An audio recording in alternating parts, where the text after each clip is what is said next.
ئێمە دەمانەوێت غازفرۆشتن ببتە پیشە هەموو کەسێک هەڵنەستی و غاز سیارەکی بکڕی و بێبتە غازفرۆش با لە حکومەتی ناوی خۆی تۆمار بکە و وەکو مەسارانە زەریبەی بدا و لە معمەل حکومی بارکە بەڵام ئێستا کێشەمانەوەی ئەمەمە حکومینە دەتوانین محدود لە یەک گەڕەکی غازی فرۆشین بەڵام ئەهلیەکان دەتوان لەم هەولێرە مەسموعن ئەمە ساڵانە زەریبەی دەدەین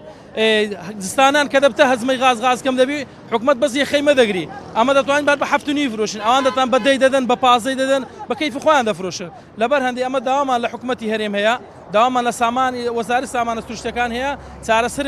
چارەسەرێکی بنەڕەتیمان لەو کێشەی لێ بکە ئەمە هەموو ڕۆژێ ناتوانین بین لێرە سزادەی ڕاوەستین و ئەمەش عایلەمان لەمە لەو کار و کەسابەتمان هەیە و حکومەتیش با ئەو کێشەمان بە تەواوی بۆ چارەسەر بکە داواکاریمانەوەی بە هیچ نەوعی غازفرۆش ئەهلی نەمینێ هەمووی سەر بە حکومەتی بی ئێستا من ئێسکێ 500 وەچیلین سەر بە حکومەتینە هیچ کێشەمان نییە ئەمە هەر مشکلەکە بی لە محەلەی دەزانی چیان سیارە و ناوی سایاقی چییە و ڕقەمی تەلەفۆنی چەندە کابرا گاز دەکە عقوبەت دەدا مدیر غاز